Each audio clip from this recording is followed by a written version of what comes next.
إن الحمد لله نحمده ونستعينه ونستغفره ونؤمن به ونتوكل عليه ونعوذ بالله من شرور أنفسنا ومن سيئات أعمالنا من يهده الله فلا مضل له ومن يضلل فلا هادي له ونشهد أن لا إله إلا الله وحده لا شريك له ونشهد أن سيدنا محمدا عبده ورسوله صلى الله عليه وعلى آله الطاهر وصحابته الأبرار وسلم تسليما كثيرا كثيرا كثيرا. قال رب العزة في محكم التنزيل: وإذ صرفنا إليك نفرا من الجن يستمعون القرآن إلى آخر هذه الآية.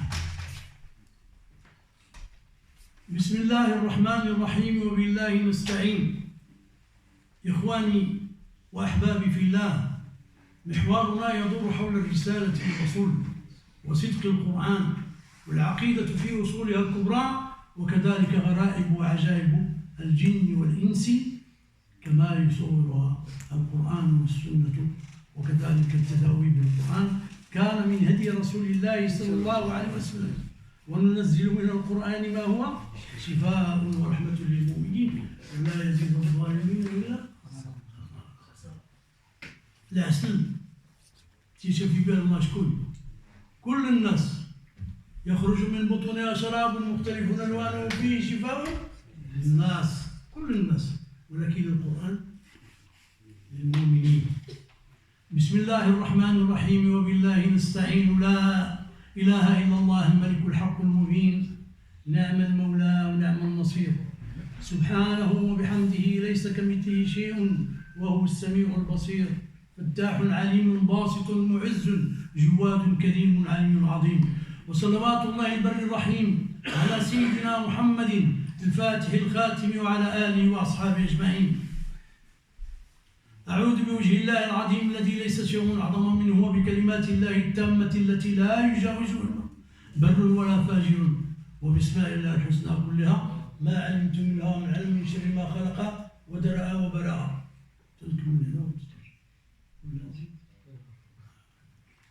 سامحونا الله يجزيكم بخير. أنا عندي فرنسي شوية، ولكن خصني شوية هو يتكلم شوية باش يفسر لكم مزيان.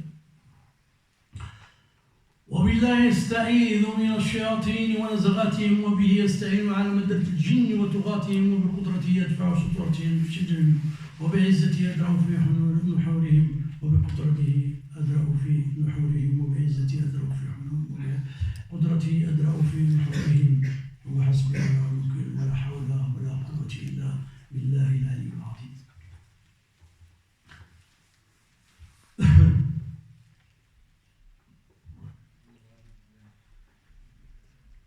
الله تبارك وتعالى اختار هذا النبي العظيم وأرسله للثقلين من الجن والإنس.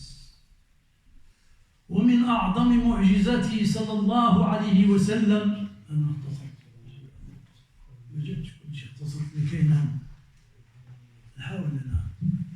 Alhamdulillah, Inch'Allah, on va essayer de résumer un petit peu ce que notre frère il dit, et sachant que ce sera une traduction approximative, et par rapport au temps, il va résumer un peu il va raccourcir un peu son discours.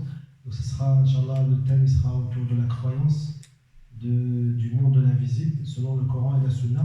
Donc il y aura des miracles du prophète qui seront énumérés et qui seront expliqués comme il a été retracé dans les hadiths authentiques. Donc Inch'Allah, et également les maladies qui tournent autour du monde de l'invisible et les méthodes de guérison. Inch'Allah, c'est le thème.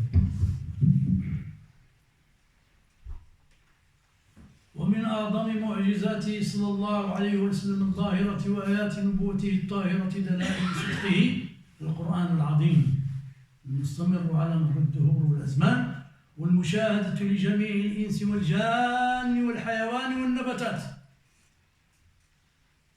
وكذلك donc un point important, Allah subhanahu wa ta'ala a envoyé le prophète Mohammed sallallahu alayhi wa sallam aux êtres humains, aux hommes et ainsi qu'aux djinns.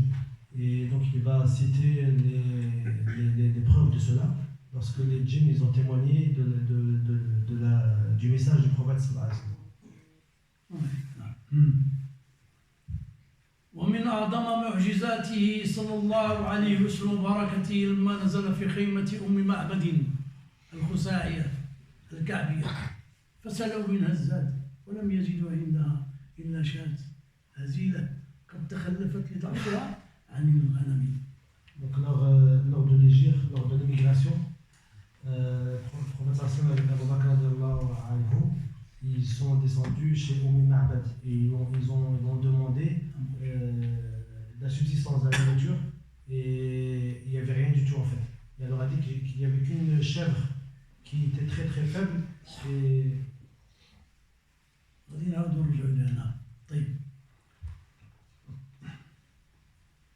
وكان معه أبو بكر الصديق رضي الله عنه وعمير بن فهيرة والدليل يخدمهما.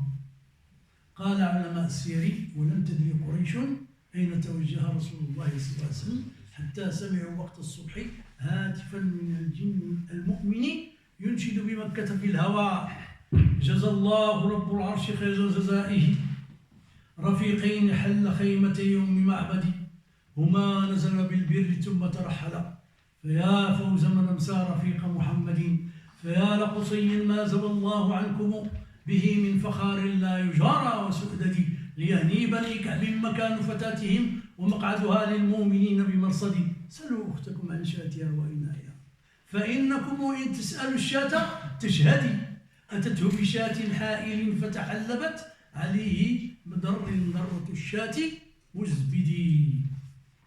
Donc, par rapport à la chèvre qu'il y avait chez Ma'bad, elle était très faible, le prophète sallam, donc c'est une histoire très connue.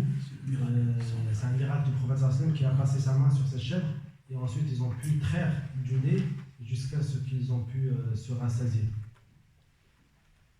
Non.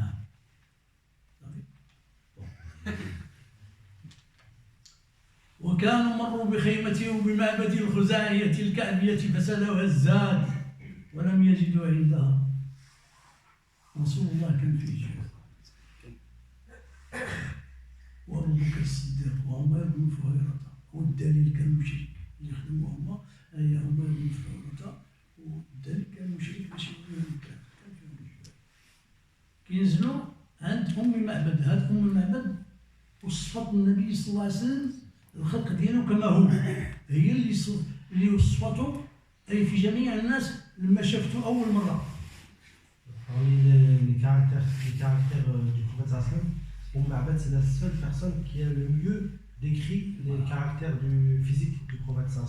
Il y a beaucoup de gens qui ont dit comment elle était, mais cette femme-là, Ma'bad, c'est la femme qui a le mieux décrit les traits, les caractères du prophète sallam. فوجدوا عندها شاة هازلة قد تخلفت لضعفها عن الغنم فمسح رسول الله صلى الله عليه وسلم بيده المباركة على ضرتها أي درعها فدلت لهم بلبن خزير شرب منه النبي صلى الله عليه وسلم وأصحابه حتى ارتووا وأفضلوا له الخيمة ما يرويهم ثم جاء زوجها فأخبرته فقال لا والله إنه لصاحب قريش هذا هو محمد بن عبد الله آخر الأنبياء والمرسلين. ثم أتى زوجها فأخبرته فقال والله إنه لصاحب قريش فحينئذ علمت قريش أنه توجه إلى المدينة وأن الله ناصر عبده ومظهر لا محلة دينه هو الذي أرسل رسوله بالهدى ودين الحق ليظهره على الدين كله ولو كره المشركون. Donc ils ont pu, le prophète il a bu de ce lait qu'il a pu traire, ainsi que son compagnon et leur guide. Et donc ils ont jusqu'à ce qu'ils ont été rassasiés et ensuite ils se sont dirigés vers Médine. Lorsque le mari de cette femme est arrivé, elle lui a raconté et il a dit c'est bien lui, grâce par rapport à ce miracle, il a confirmé que c'était bien le prophète Mohammed sallallahu alayhi wa sallam. اختار الله هذا النبي العظيم أرسله على فترة من الرسل إلى جميع الثقلين الجن والإنس بالهداية التامة والدين الكامل وهو الإسلام غير ناقص والإسلام ليس ملكا لنا وإنما هو أمانة الله في أعناقنا. Donc, Allah subhanahu wa ta'ala a envoyé le prophète sallam, comme on a dit, pour les djinns ainsi que les êtres humains, une religion complète avec le Coran qui est complet et c'est un dépôt sur nous en fait. فشتان ما بين الإنس والجن. لا الجن لما سمعوا القرآن استجابوا بخلاف العرب الذي نزل بلسانهم فطبطوا على الإيمان فكانوا دعاة إلى الله. الجن. Les djinns, lorsqu'ils ont entendu le Coran, ils ont directement tout de suite répondu et ils ont accepté. Alors que les hommes, c'est-à-dire les Arabes de l'époque, ils ont combattu le prophète mais ils ont refusé le message du prophète. لقوله تبارك وتعالى وإذ صرفنا إليك نفرا من الجن يستمعون القرآن فلما حضروه قالوا أنصتوا فلما قضي ولوا إلى قوم منذرين قالوا يا قومنا إنا سمعنا كتابا أنزل من بعد موسى مصدقا لما بين يديه يهدي إلى الحق وإلى طريق مستقيم يا قومنا أجيبوا داعي الله وآمنوا به يغفر لكم من ذنوبكم ويجركم من عذاب أليم ومن لا يجب داعي الله فليس بمعجز في الأرض وليس له من دونه أولياء أولئك في ضلال مبين. À travers ce verset qui est connu, les djinns ils ont confirmé, ils ont prêché la bonne parole en mettant en garde leur peuple du fait de désobéir. Et si vous voulez réussir, il fallait exactement suivre le chemin que Allah subhanahu wa ta'ala a prescrit. قال المفسرون إن الجن كانوا يسترقون السماء فلما حرست السماء بالشهوب قال إبليس لعنه الله قال إبليس إن هذا الذي حدث بالسماء من أمر حدث في الأرض فبعث سراياه ليعرف الخبر فذهب ركب من نصيب وهم أشراف الجن. En fait, les djinns ils avaient pour habitude de voler les informations dans le ciel et ensuite soit ils changeaient un peu ou alors ils rajoutaient, d'où certains sorciers etc. Des fois ils vont peut-être dire une information qui est peut-être vraie, mais la raison c'est parce qu'en fait il y a un vol d'informations, de paroles, ensuite c'est transformé.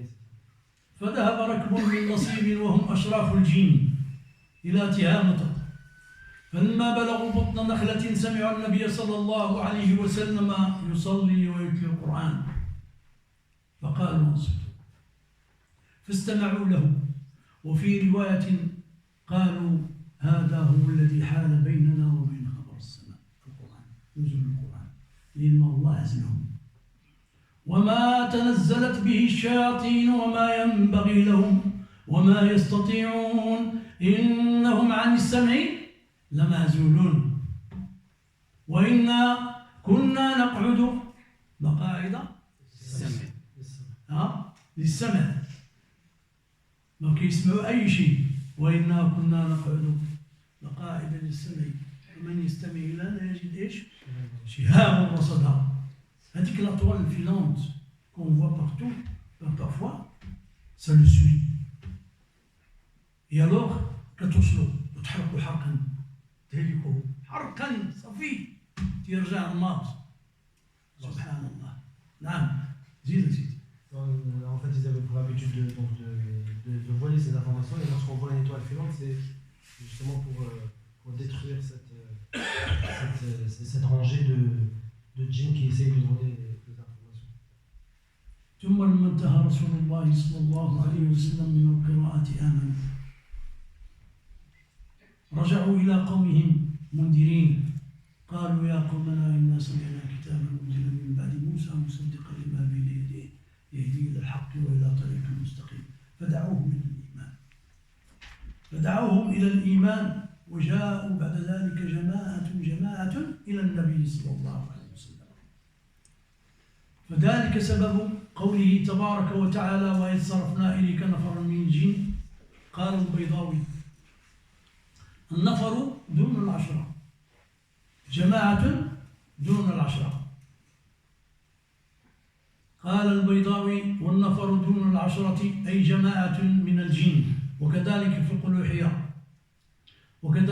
قلوحية أي استمع نفر من الجن أي قل يا محمد لقومك إن ربي أوحى إلي أن جماعة من الجن استمعوا لتلاوات القرآن فآمنوا وصدقوا وأسلموا فقالوا لقومهم حين رجعوا إليهم إنا سمعنا قرآنا عجيبا مؤثرا في حسن نظمه وبلاغة أسلوبه وما حواه من بديع الحكم والعطاء. Il y avait des groupes de djinns, moins de 10, qui avaient pour habitude d'écouter le Coran, comme il est dit dans la sourate Al-Jinn, et dans d'autres versets. Donc ils écoutaient la lecture du Coran du prophète sallam, et ensuite ils retournaient vers leur peuple en disant que nous avons entendu des paroles nobles, des paroles spéciales, etc. Et donc il faut suivre ces paroles et répondre au message.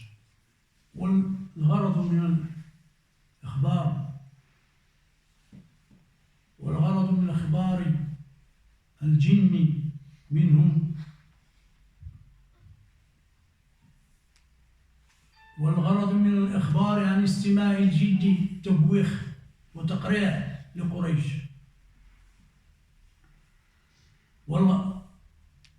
والعرب في كونهم تباطؤوا عن الإيمان إذ كانت الجن خيرا منهم وأسرع إلى الإيمان فإنهم من حينما سمعوا القرآن استعظموه وآمنوا به ورجعوا إلى قومهم منذرين بخلاف العرب الذين نزل بلسانهم فإنهم كذبوا واستهزأوا وهم يعلمون أنه كلام معجز وأن محمدا أمي لا يقرأ ولا يكتب فشتان الجن أي الإنس.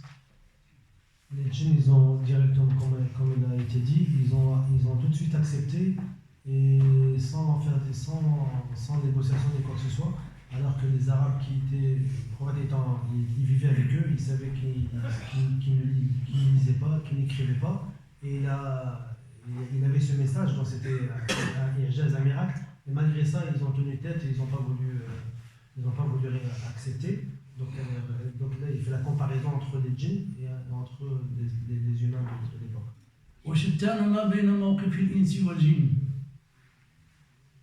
لأن الجن قالوا يهدي هذا القرآن إلى الحق والرشاد والصواب فصدقنا به ولن نعود إلى ما كنا عليه من الشرك ولن نجعل لله شريكا بعد اليوم من خلقه قال الخازن وفي الآية دليل على أن أولئك النفر كانوا مشركين وكانوا أصلهم يهود وأشراف قومهم. Donc il y avait parmi les djinns qui étaient mécréants, qui étaient juifs, qui ont répondu, donc on va dire ils se sont convertis, ils ont accepté et ils ont fait le prêche dans leur peuple. Donc contrairement à قاموا دعاة في قومهم فما بالنا نحن في هذا الزمان في هذا الوقت هل نقوم بالدعوة وبلغ عني ولو آية ولا لا؟ نعم. طيب الآن غادي ندخلوا في باب التداوي. باب التداوي وهو من فعل التداوي فكان من هديه صلى الله عليه وسلم فعل التداوي في نفسه والأمر به لمن أصابه مرض من أهله وأصحابه رواه مسلم في الصحيح. Donc là, c'est les différentes méthodes de soins pour celui qui est atteint d'une maladie qui ne rentre pas dans la médecine, on va dire. Et le prophète sallam, il avait pour habitude une méthode de soins laquelle il enseignait de façon à ce qu'on puisse la mettre en application. من حديث أبو الزبير عن جابر بن عبد الله عن النبي صلى الله عليه وسلم أنه قال لكل داء دواء فإذا أصيب دواء الداء نزل به برأ بالله عز وجل. À travers ce hadith, il dit qu'il n'y a pas une maladie que Allah il a créée, il y a un remède qui va avec. Chaque maladie elle a un remède. لكل داء دواء. وفي الصحيحين عن عطاء عن أبي هريرة رضي الله عنه قال قال رسول الله صلى الله عليه وسلم ما أنزل الله من داء إلا نزله شفاء. نفس الحديث كل واحد روايته يرويها. وفي المسند للإمام أحمد من حديث إياد بن علاقة عن أسامة بن شريك قال كنت عند النبي صلى الله عليه وسلم وجاءت الأعراب فقالوا يا رسول الله صلى الله عليه وسلم أنتداوى؟ قال نعم يا عباد الله تداووا. Un compagnon qui était chez le prophète il rapporte qu'il y avait des gens qui sont venus voir le prophète et ils lui ont dit est-ce qu'on doit se soigner. Et le prophète a répondu vous devez vous soigner. Donc celui qui est atteint d'une maladie il doit se soigner. فإن الله عز وجل لم يضع داء إلا وضع له شفاء غير داء واحد. شنو؟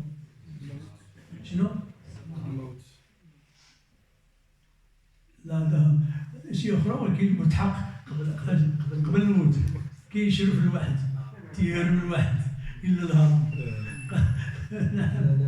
La seule maladie qui n'a pas de remède, c'est la vieillesse en fait. Une personne quand elle est atteinte à un certain âge et qu'il voudrait revenir jeune, il ne pourra pas le redevenir. وقالوا وما هو؟ قال الهرم. وفي رواية لا تداووا بحرام. Dans une autre version, il est interdit de se soigner avec quelque chose d'illicite. وفي لفظ إن الله لم ينزل داء إلا أنزل له شفاء علمه من علمه وجهله من جهله. وفي المسند من حديث ابن مسعود يرفعه إن الله عز وجل لم ينزل داء إلا لم ينزل داء إلا نزل له شفاء علمه من علمه وجهله من جهله.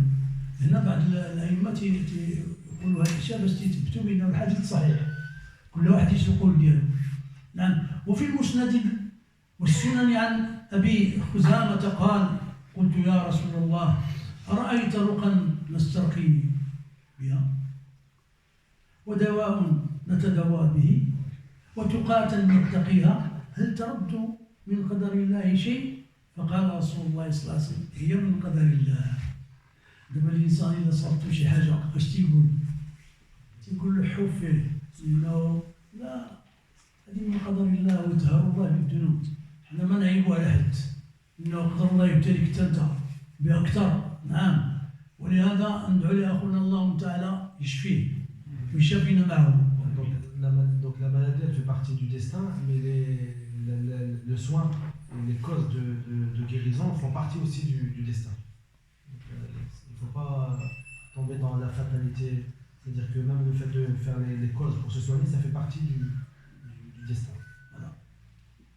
Là, فقد تضمنت هذه الأحاديث إثبات الأسباب والمسببات وإبطال القول من أنكرها. كلها وقال النبي صلى الله عليه وسلم دابا إلا بغيتي تداوي راسك في هذه القضية تيقول لك أودي هذا الشيء راه ما كاينش خصك تمشي للطبيب. القرآن يشفي به الله ما لا يداوي به الطبيب أبدا. Donc le Coran est une guérison et le Coran guérit les maladies que le médecin ne peut pas guérir. أنا كنت ترقي واحد الأخ في هولندا والبسيكياتر اللي تابعو خصو يشوفني ويجلس معايا. ملي تيديو تيقول له هاد الولد ما فيه والو درتي تصرع. كاين درس اخر نجيبوه في هذا الباب. والصرع صرعان. الصرع الاختلاط دموي والصرع ديال الروحانيين وهو الجن. فالاختلاط اللي هو دموي الأطباء يعالجوه، ولكن الصرع اللي هو من الروحانيين وهو الجن كما غادي نجيبو ابن تيمية كان تيرقي واحد فهو من القرى. Donc en fait c'est une parenthèse, il explique qu'il y a deux formes d'épilepsie. Vous avez une personne qui peut peut être épileptique. C'est une maladie en fait, il n'y a que le médecin qui peut le soigner. Et il y a une autre forme d'épilepsie qui est reliée au jeûne et qui est guérie par le Coran. وكذلك من هديه صلى الله عليه وسلم علاج الصرع. احنا فيه علاج الصرع.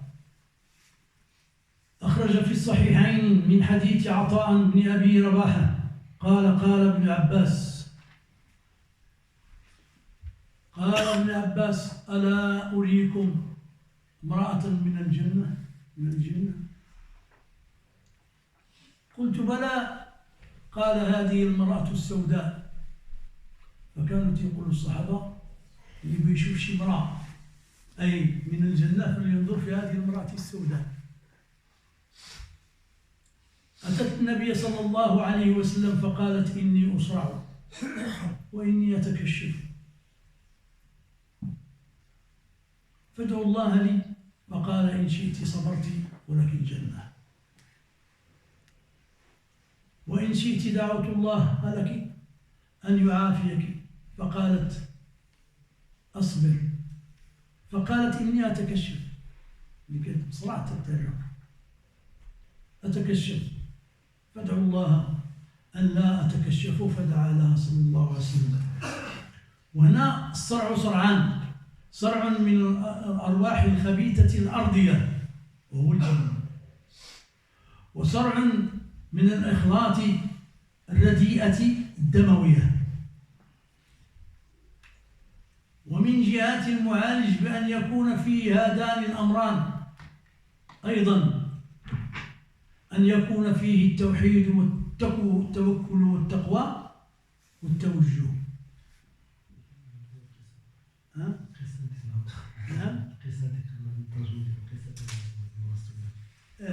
فكرتني مشينا خليت نسيت كلام. Donc, du temps du prophète, il y avait une femme noire, de couleur noire, qui était épileptique.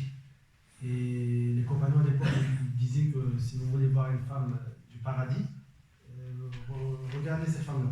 En fait, elle était venue voir le prophète pour se plaindre en fait qu'elle était épileptique.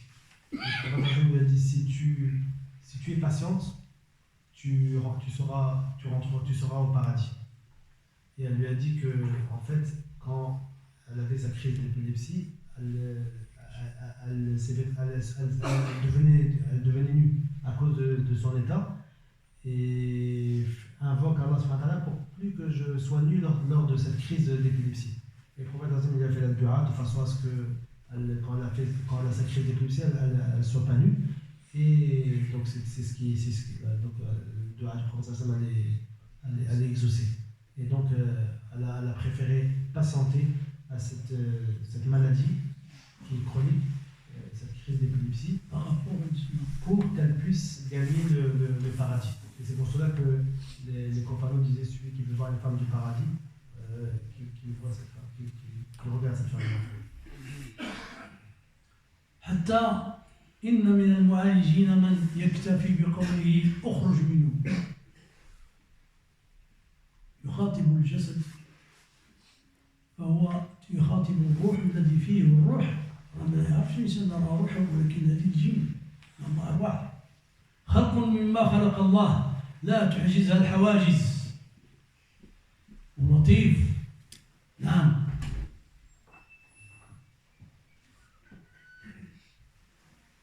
ويقول بسم الله أو يقول بسم الله أو يقول لا حول ولا قوة إلا بالله. والنبي صلى الله عليه وسلم كان يقول اخرج عدو الله أنا رسول الله. وكان شيخنا ابن تيمية يرسل إلى المصروع من يخاطب الروح وهو الجن التي في الإنسان، فيقول قال لك الشيخ اخرجي فإن هذا لا يحل لك، فيفيق المصروع. Pour celui qui est épileptique, c'est-à-dire que quand on essaie de le soigner, la personne qui doit le soigner doit craindre Allah subhanahu wa ta'ala, doit pas associer Allah subhanahu wa ta'ala, il doit avoir une forte conviction. Et de telle manière, justement, il avait soigné quelqu'un qui était épileptique en lui disant sors, c'est-à-dire sors de ce corps, et c'était de suite en fait. C'est grâce à la foi et à la crainte de cette personne. Donc ça fait partie des conditions pour celui qui doit soigner une personne qui est épileptique ou qui a une autre maladie. وكان كثيرا ما يقرأ في أذن المصروع أفحسبتم أنما خلقناكم عبثا وأنكم إلينا لا ترجعون.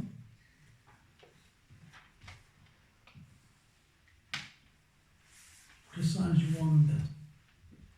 والآن ندخل في باب الذكر مما يقينا من شر هذه الأرواح. Donc il va évoquer quelques invocations qui vont pouvoir protéger la personne de ce genre de maladie. عن عبد الله بن حبيب رضي الله عنه أنه قال خرجنا ليلة مطر وظلمة شديدة نطلب رسول الله صلى الله عليه وسلم يصلي لنا فأدركناه فقال قل فقلت لم أقل شيئا ثم قال قل فقلت لم أقل شيئا ثم قال قل فقلت يا رسول الله صلى الله عليه وسلم ماذا أقول؟ قال قل هو الله أحد والمعوذتين حين تمسي وحين تصبح 3 مرات كفاتك من كل شيء.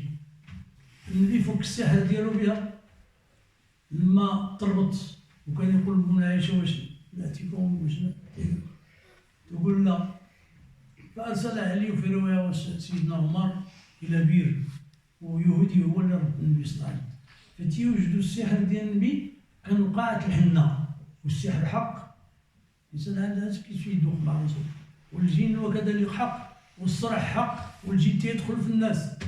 كاين النساء والجن الجن نساؤهم يتسلطون على رجالنا ورجالهم يتسلطون عن نساء ولكن ديك المرأة سيدي كتدخل الحمام تبي تغسل ما كتقولش ديك بسم الله الذي لا اله الا هو تيجي واحد زاير من الجن على الله تيعشق فيها وصل خاتم والرجل وكذلك تيصرعها. نعم هادشي انا شفتو ماشي زعما ما شفتو.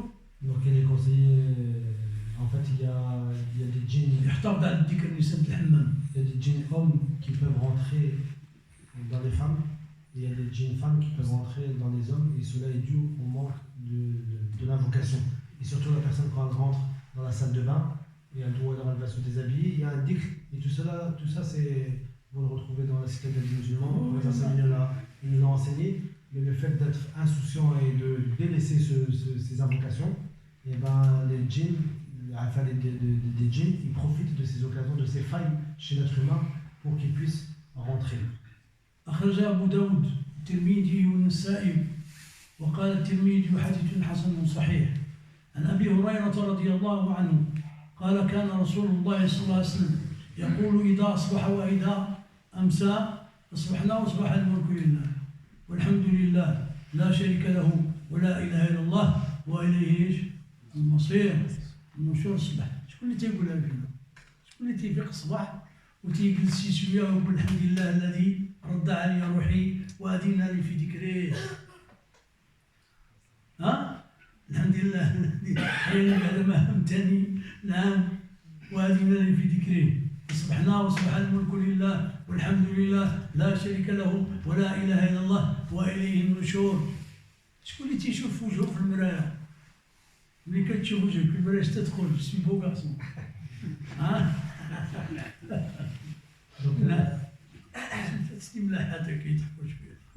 Donc, quelque chose de très simple, le fait de lire le matin quand la personne se réveille. Il faut savoir que le prophète a été atteint de sihr, de magie, et il a guéri par ses sourates. Donc il s'agit de les lire tous les matins. La personne quand elle se réveille, elle doit lire ensuite il y avait la dua du matin en fait. Tout ça doit s'apprendre, ça doit être comme quand vous buvez votre café. Et ben c'est la même chose. Comme si on boit et comme si on mange, on ne doit pas se séparer de ces invocations. Et après on s'étonne qu'il se passe qu'on est victime de sihr ou de haïn ou quoi que ce soit. Tout cela est dû à notre délaissement en fait. وأخرجه ابن السني والبزار وقال البيهقي إسناده جيد. وإذا أصبح كان رسول الله صلى الله عليه وسلم يقول اش كان تيقول؟ أصبحنا عاد قلنا شفتي أصبحنا خصكم تستافدوا. نعم أصبح الملك لله والحمد لله لا شريك له ولا إله إلا الله وإليه النشور. والمساء أمسينا وأمسى كلها والحمد لله ولا شريك له ولا إله إلا الله وإليه المصير. نعم الله. وعن عثمان بن عفان رضي الله عنه قال قال رسول الله صلى الله عليه وسلم ما من عبد يقول في كل يوم ومساء كل ليلة بسم الله الذي لا يضر مع اسمه شيء في الأرض ولا في السماء وهو السميع العليم.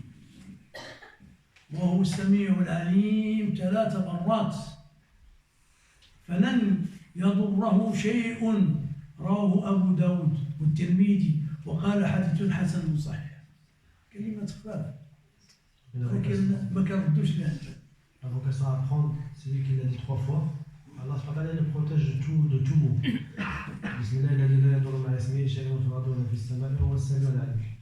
C'est tout simple et à dire 3 fois dans la journée. وعن أبي هريرة رضي الله عنه أن النبي صلى الله عليه وسلم قال حين يمسي 3 مرات أعوذ بكلمة الله التامة من شر ما خلق لم تضره حمة تلك الليلة. الحمى ما تجيش. Dans ce hadith-là, il précise que celui qui dit أعوذ بكلمة الله التامة من شر ما خلق 3 fois, il sera préservé même de la fièvre. Il sera préservé de la fièvre cette nuit-là. Donc c'est des invocations toutes simples, il faut seulement se rappeler de les dire. Et celui qui a l'habitude de les dire, il n'arrivera pas à dormir s'il les a pas dites. Merci de la source. خصنا ناخذ الاذكار من النبي صلى الله عليه وسلم. لان كاين بعض الناس كيتسخوا شي مسائل وهذا تيقول لك تاع هذا شيء. ولكن الا خديتي اي الدعاء اللي قال النبي صلى الله عليه وسلم فيها تاثير كثير. Donc les invocations qui ont 2 effets, c'est celles qui sont tirées de la bouche du prophète. Donc quand on apprend les invocations, il faut apprendre celles que le prophète nous a enseignées. Parce qu'il y a des gens, ils apprennent d'autres invocations, mais elles n'ont pas le même effet que les invocations qui ont été enseignées par le prophète. عن خولة بنت حكيم سليمية تقول سمعت رسول الله صلى الله عليه وسلم يقول من نزل منزلا ثم قال أعوذ بكلمة الله التامة من شر ما خلق لم يضره شيئا حتى يرتحل من منزله ذلك. دابا جيتي ودخلتي لشي غرفة تقولها كون عندك يقين ما يؤذيك أي حد وأي شيء تنتقل من ذاك المحل وتخرج.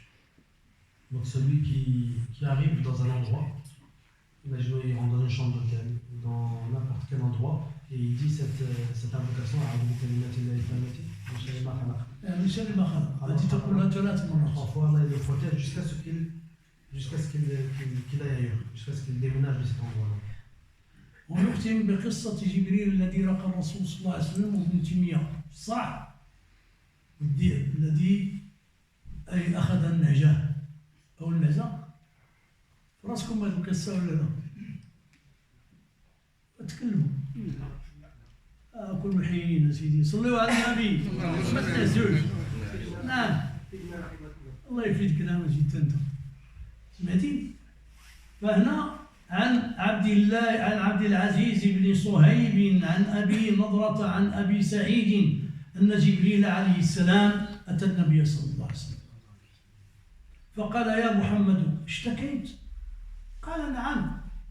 قال بسم الله أرقيك من كل شيء يؤذيك ومن شر كل نفس أو عين حاسد الله يشفيك بسم الله أرقيك.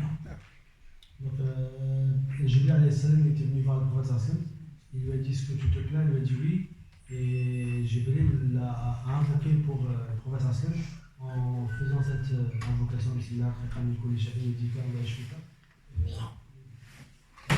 ça apprend. c'est رقية جبريل عليه السلام الذي رقى النبي صلى الله عليه وسلم. Il a été soigné par Jibril alayhi salam suite à ce qu'on lui a fait. Oui. نعم لأنه النبي سحر أكل السم. نعم هذا شيء معروف الحمد لله وهذا شيء مأخوذ من الصحيح. وعن جابر رضي الله عنه نهى رسول الله صلى الله عليه وسلم عن الرقى. في الأخير النبي نهى عن الرقي. فهنا كيجيو بني حزم فجاءه عمرو بن حزم إلى رسول الله صلى الله عليه وسلم فقالوا يا رسول الله إنه كانت عندنا رقية نرقي بها من العقرب للتدخ. العقرب قصة كاينة هذه ديال العقرب. نعم عندنا فإنك نهيت عن الرقى. قال فعرضوها عليه النبي صلى الله عليه وسلم ولا تيقول أي واحد باش تقرأ إلا كاين شي يقول له هذا لا يجيب شي مسائل مخلوطة مثلا الرقى وهو القرآن الكريم. فلما عرضوها عليه اش قال؟ قال ما أرى بأسا من استطاع منكم أن ينفع أخاه فلينفعه. Donc il y avait une tribu arabe là, qui avait l'habitude de faire la ruqya d'une certaine manière et pour il devait vérifier est-ce que cette ruqya que ces gens-là faisaient était conforme ou pas parce que la ruqya doit être conforme au Coran et à la Sunna. Et lorsqu'ils ont récité cette ruqya au prophète, il leur a dit c'est bon, il les a autorisés à la faire et il a dit celui qui peut rendre service à son frère qu'il le fasse. احنا غادي ندرجوا وغادي نقولوا القصه. في زمان النبي صلى الله عليه وسلم جماعه من الصحابه اي خرجوا لسفر فيهم الجوع لا عندهم ما ياكلوا فمشاو لاهل هذه القريه وقالوا لهم يضيفوهم فابوا. Il y avait des compagnons qui étaient sortis du temps du prophète, ils avaient faim et donc ils ont voyagé un petit peu. Ils sont arrivés chez des gens, ils leur ont demandé l'hospitalité et la subsistance. Et ils ont refusé. Alors سيدهم لدغتوا العقربة. Et le chef de ces gens-là qui ont refusé, il s'est fait mordre par un scorpion. سعوا كل شيء باش يدفعوا ما نفعوا شيء. Ils ont tout fait pour le soigner, pour le guérir, et ils n'ont pas réussi. Alors certains منهم اش قالوا شوفوا هاد الرهط اللي جاو وقلنا نضيفوهم واش فيهم شي واحد تيرقي. Donc ensuite le fait qu'ils n'ont pas réussi, ils ont dit parmi eux certains ils ont dit bah voyez ces gens-là qui sont venus demander hospitalité, est-ce que parmi eux il y a quelqu'un qui peut faire la ruqya. Alors تبعوهم لحقوهم قالوا يا ايها الرهط من العرب واش فيكم شي واحد تيرقي؟ واحد قال انا والله لا ارقيه.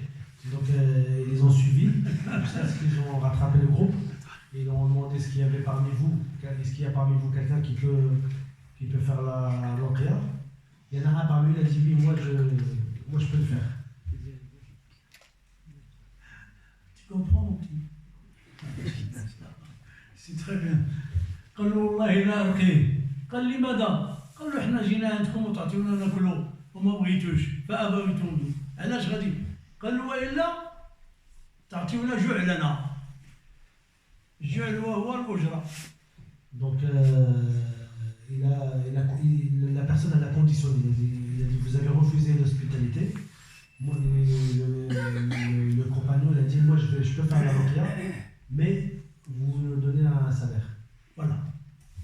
Donc هنا تيجيبوا انه الرقي يقدر يقول لك اعطيني القد والقد دابا اللي نفرد. C'est à partir de là que certains ils ont tiré comme source le fait que quelqu'un qui fait la ruqya il a le droit de demander des honoraires. Il a le droit mais c'est pas on tolérer beaucoup hein. مثلا واحد يطلب لك 1000 يورو وبنته كتبقى مريضه ولا مراته ولا هو و1000 يورو مشات واش غادي يجي يعطيها لك؟ لا ما يعطيها لك. مشات. Et elle profite de cette autorisation pour arnaquer les gens. تقول لك ويجيب لك القصة هذه داكور، أنت كتعرف حال الإنسان ضعيف، اللي أعطاك هو هذاك، أنت لله وهو لله. أنا لقيتك ما طلب منك والو، عطيتي شي حاجة بارك الله ما عطيتي جزاك الله خير. والحلال الطيب المبارك هو اللي تتشد على القرآن، لأنه النبي أكل منه. فإذا صالحوهم على نصف الغنم. شوف شحال كان عندهم، مثلا 100 غادي يعطيهم 50. فقال نعم، داو مشى. هو تيحت سمعو يتفل في المكان اللي هذا وتيقرا الفاتحه. بسم الله الرحمن الرحيم، الحمد لله رب العالمين، الرحمن الرحيم، مالك يوم الدين، إياك نعبد وإياك نستعين، اهدنا الصراط المستقيم، صراط الذين أنعمت عليهم غير المغضوب عليهم ولا الضالين. فشوفي وانقلب كأنه لم يكن به شيئا. Donc ce compagnon a lu sur cette personne qui s'est fait mordre par le scorpion, il a lu la Fatiha. Il a lu que la Fatiha et il avait posé son doigt sur l'endroit où il s'est fait mordre et il s'est fait piquer. Et comme s'il n'avait rien eu. Mais la condition c'était la moitié du troupeau. C'est-à-dire 100 عطاوهم 50. ناض واحد قال نمشيو بالجوع اقتسموا. قال لا حتى نسندوا، لانه في حياه النبي الامر لرسول الله ونشوف اش غادي يقول لنا. لما مشاو عند النبي صلى الله عليه وسلم وخبروه قال لهم اش قريتوا عليه. شوف لانه كان النبي واخا الصحابه وتايق فيهم وكل شيء، ولكن قال اش قريتوا عليه. قالوا الفاتحه. اش قال النبي؟ هذا رزق ساقه الله لكم اتوني منه سهمي. ما معنى السهم؟ حقي. فاكل منه النبي صلى الله عليه وسلم. تكهن لا. ابو بكر شي مره عطاه شي واحد شي تمره من التكهن، اللي قالوا التكهن هو يتقيها. Donc ensuite ils ont été voir le prophète pour raconter l'histoire. Le prophète a dit qu'est-ce que vous avez lu? Ils ont répondu qu'ils ont lu la Fatiha. Et ensuite le prophète il a approuvé en leur disant que ce que vous avez eu ça fait partie, c'est votre subsistance qui est illicite et donnez-moi une part. لا موجود. Et حلال طيب مباركة أعطوني سبيل من فأكل منه النبي صلى الله عليه وسلم. Abu Bakr radhiyallahu anhu, justement, lui avait, dans une autre histoire, on lui avait donné une date qui était, lorsqu'il a su la provenance, il l'a vomi en fait.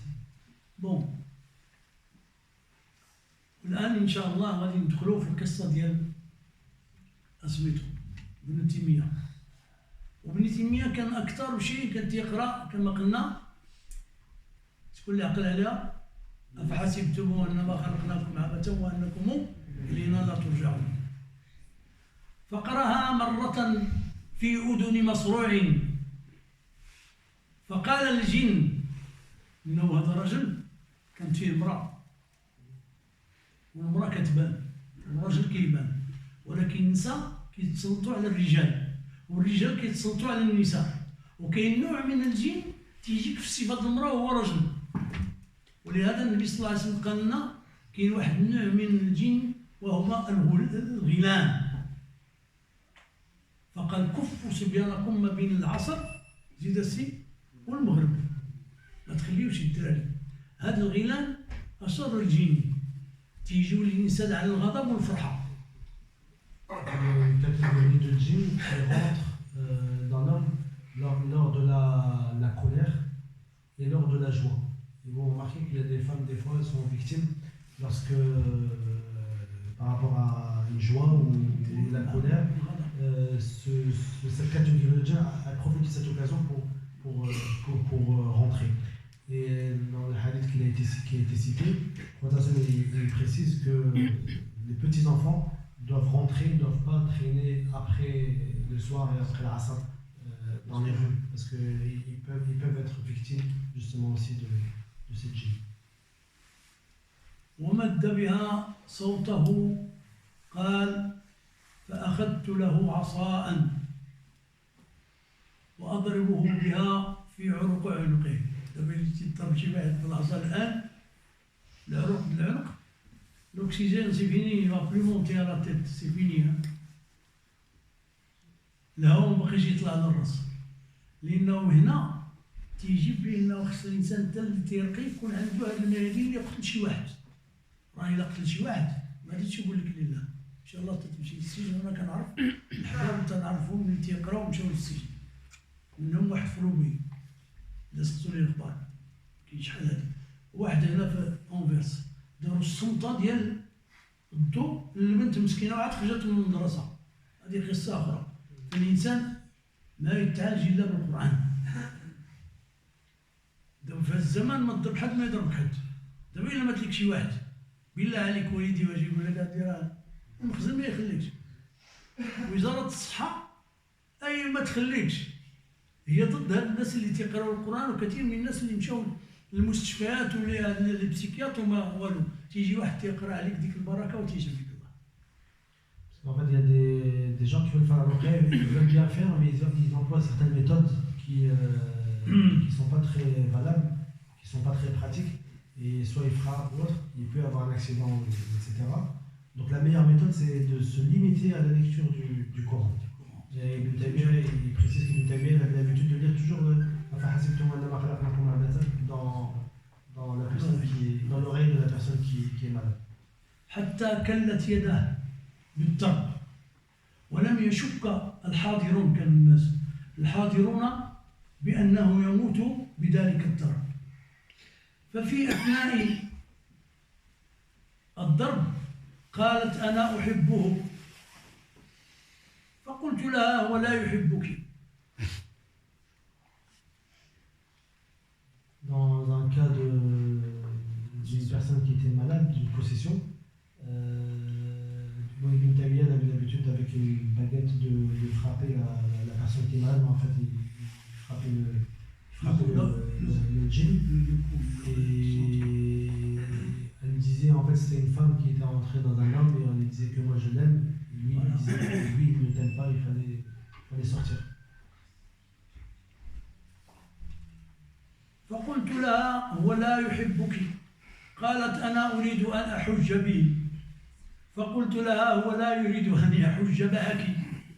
فقالت أنا أدعوه كرامة لك. شو غادي يقول لها بنتي؟ قال قلت لا ولكن طاعة لله ولرسوله. بتغوي. Elle lui a dit que je voulais faire le pèlerinage avec lui. Après, elle lui a dit je vais sortir grâce à toi. Voilà. Et là, il lui a répondu, en fait, c'était un piège. C'était un piège et il lui a répondu tu vas sortir par l'obéissance d'Allah et du prophète. فقالت فأنا أخرج منه. Ensuite, elle est sortie. فقعد المصروع ينظر يمينا وشمالا وقال ما جاء بي إلى حضرة الشيخ. لما فاق قال له شكون اللي جا منين هذا الشيخ؟ تعرفوا قال له شكون اللي جا منين هذا الشيخ؟ Donc la personne malade ensuite il s'est réveillé et il a regardé à droite à gauche et il se posait la question qu'est-ce qu'il fait devant Ibn Taymiyyah en fait parce qu'il le connaissait. قالوا له وهذا الضرب كله. فقال وعلى أي شيء يضربني الشيخ؟ Ils ont dit par rapport au coup qu'il a reçu, il dit qu'est-ce que je fais pour que le cheikh il me frappe. En fait il n'avait pas ressenti. ولم أذنب ولم عجيب الله أكبر ولم يشعر بأنه وقع به الضرب البتة. ولكن علاش؟ دابا كاين اللي تيرقب يبدا يضرب الواحد يقول له راه أنا هو ما متمكنش. ولكن إذا كان الرجل أو المرأة متلبسة كل الجسم وكتضرب ما يحسش، لأنه اللي فيها هو تيرد عليها. هذا ما حسش، كان تيرد عليه الجن لأنه كان متلبسو. وفين كان تيضربو ابن تيمية في العروق وبالعصا تكلت يده. الضرب راه قوي. وحتى الحاضرين فعلا تيقولوا هذا دابا يموت ابن تيمية، ما ماتش. نعم. Mais c'était Ibn Taymiyyah.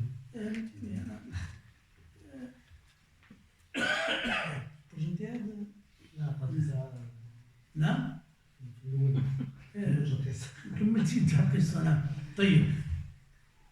وكان يعالج بآية الكرسي، وكان يأمر بكثرة قراءة المصروع من يعالجه بها وبقوله وبالمعوذتين، كما قال رسول الله صلى الله عليه وسلم ما تعود متعوذين بمثلها. وأكثر تسلط، أنا بقى نجول الناس اللي كتسلط عليهم هي شكي. Donc Ibn Taymiyyah, il avait l'habitude de lire beaucoup sur la personne malade, Ayat al-Kursi, et le Mu'awwidhatayn. Et puis il incitait les gens à la lire beaucoup. وأكثر تسليط الأرواح الخبيثة على أهلها تكون من جهة قلة دينهم وخراب قلوبهم وألسنتهم من حقائق الذكر والتعوذ والتحصنات النبوية. Donc les gens les plus victimes de ces maladies sont celles qui sont les plus éloignées de la religion, celles qui ne lisent pas le Coran, celles qui n'invoquent pas Allah subhanahu wa ta'ala. Donc toutes ces personnes, elles sont faibles et elles sont victimes de ces attaques des djinns. فتبقى الروح الخبيثة أي الجن الرجل أعزل لا سلاح معه وربما كان عريا. وهادشي راه كاين، انا قريت على راجل تيتهرى في الضوء يمشي. شكون اللي كيديرها بكم؟ حتى واحد. كاين هذا المانع، لأنه الجن تيدير لها باب ما تيشعرش وكيتسلطوا عليه. Donc celui qui a l'habitude d'invoquer Allah subhanahu wa ta'ala, comme il a été dit, il est armé en fait. Même si on essaie de l'attaquer, il est protégé. Par contre, celui qui ni lit le Coran, ni n'invoque Allah subhanahu wa ta'ala, ni quoi que ce soit, c'est une forteresse très très ferme. وربما كان عريانا فيؤثر فيه هذا ولو كشف من الله يكشف من الغطاء نوعين العجائب والغرائب. لو كشف الغطاء لرأيت أكثر النفوس البشرية صرعا من هذه الأرواح الخبيثة الأرضية الجن. لأنه الإنسان يكون مرتبط بذكر الله في كل وقت وحين. الله سبحانه وتعالى يعاونه. La langue du croyant doit toujours invoquer Allah subhanahu wa ta'ala tout le temps, et Allah subhanahu wa ta'ala il va l'aider, il va le protéger. وكذلك شهادة الحيوان برسالة النبي صلى الله عليه وسلم. فعن أبي سعيد الخدري رضي الله عنه قال هذا الذئب على شاته. Même les animaux, ils ont attesté du message du prophète. Ils ont témoigné, ils ont attesté du message du prophète. فأخذها فطلبها الراعي فانتزع منه فأقع الذئب على ذنبه. جلس قال له على ذنبه. فقال الذئب ألا تتقي الله؟ بالعربية بالعربية ألا تتقي الله؟ شكل الناس الناس كذلك يقول ألا تتقي الله؟ أتنزع مني رزق ساقه الله إلي؟ فقال الراعي يا عجبا أذئب يكلمني كلام الإنس. Donc il y avait un loup qui avait chassé le chèvre, et puis il est parti, et lorsque le berger l'a attrapé, et le loup a parlé avec le... Non, il était assis. Assis, il a parlé avec le... Il était assis et il a parlé au berger en lui disant est-ce que tu vas me priver d'une subsistance qu'Allah m'a donnée? Le berger était étonné de l'éloquence du loup, un animal qui parle. فقال الراعي يا عجبا أذئب يكلمني كلام الإنس؟ فرد عليه الذئب قال له ألا أخبرك بأعجب من ذلك؟ محمد بشر يخبر الناس بأنبه ما قد سبق. قال فأقبل الراعي يسوق غنمه حتى دخل إلى المدينة فذهب عند رسول الله. Donc je vais te dire quelque chose de plus étonnant. Est-ce que le prophète sallallahu ne vous a pas annoncé des annonces de peuples passés? Et là il était encore plus étonné. فساق غنمه فزواها إلى زاوية من زواياها ثم أتى رسول الله صلى الله عليه وسلم فأخبره فأمر النبي صلى الله عليه وسلم بالصلاة، صلاة الجماعة. فلما انتهت الصلاة le berger il a pris son troupeau, il l'a remis à sa place et il est parti voir le prophète sallam pour lui annoncer cet événement. Le prophète sallam il a ordonné de faire la prière. نعم. فخرج رسول الله صلى الله عليه وسلم مع الرعي فقال للرعي أخبرهم. Il a dit au berger de dire aux gens ce qu'il a vu, ce qu'il a entendu. فأخبرهم فقال النبي صلى الله عليه وسلم صدق والذي نفس محمد بيده لا تقوم الساعة حتى يكلم السباع الإنس. Le prophète il a dit que ce qu'il dit est vrai et que ne viendra pas la fin des temps jusqu'à ce que les lions vont parler à l'homme. وصوت عذبتكم تلك الصوت اللي كتضرب بها العود تكلم زيد حتى قال له لا تقوم الساعة العود لك حتى يكلم السباع الإنس ويكلم الرجل عذبة صوته وشراك نعله وفخذه يخبره بما حدث أهله بعده. الفخذ ديالك وتيزي نصري سيور ياك سيور الخيط ديال السباط غادي يزيد يخبروك والفخذة ديالك تخبرك بما حدث أهلك بعد. هي تخرج والفخذ ديالك يقول لك ها كاين في الدار وكاين في الدار كيقولوا بعض الناس ولكن مش داك سميتو داك التليفون اللي تيقول الرجاء اتصال بهذا الرقم بحال البيبلو أو التليفون ولكن بقلب فخذ. Même la cuisse va, dès que la personne va quitter sa maison par exemple, et ben, la cuisse elle va lui dire ce qui se passe dans sa maison. ولهذا نكتفي بهذا القدر إن شاء الله. نسأل الله عز وجل أن يحفظنا ويحفظكم كذلك ويحفظ ذرارينا ونساءنا. يا الله يا الله يا قوي يا مقتدر يا ذا الحجة البالغة يا ذا العظمة والقدرة يا حي يا قيوم برحمتك نستغيث ومن عذابك نستجير. اصلح لنا شأننا كله ولا تكلنا إلى أنفسنا طرفة عين إن تكلنا إلى عورتنا وذنبنا وخطيئة يا ذا الجلال والإكرام يا ذا الجلال والإكرام يا إلهنا وإله كل شيء إله واحد لا إله أنت بك أنزلنا وأنت خير المنزلين وبك اعتصمنا وأنت خير الناصرين وبك اهتدينا إلى صراط المستقيم. فاكفينا اللهم كل شر مكروه واجعل دعاءنا مقرون بإجابتك مع اللطف والرعاية والمنح الحسن والترقيات يا سريع يا بديع يا رفيع الدرجات يا سامع الأصوات على اختلاف اللغات. نسألك العصمة والأمن والسلامة والبركة والقناعة والغنى من سواك. اللهم ارحم والدينا اللهم ارحمهم وجد عليهم الرحمات اللهم رد هذه الأمة إلى دين ربنا إنسها وجنها. اللهم دين الإنس والجان اللهم دين الإنس والجان اللهم دين الناس جميعا. وصل اللهم وبارك وسلم على خير خلقك سيدنا محمد وعلى آله وأصحابه أجمعين. اللهم بارك في أهل هذا المسجد اللهم ألف بين قلوبهم اللهم اجعلهم دعاة إليك ولرسولك إنك على كل شيء قدير وبالإجابة جدير. وصل اللهم وبارك وسلم على خير خلقك سيدنا محمد وعلى آله وأصحابه أجمعين برحمتك يا أرحم الراحمين. سبحان ربك رب العزة عما يصفون وسلام على المرسلين والحمد لله رب العالمين. جزاكم الله خيرا.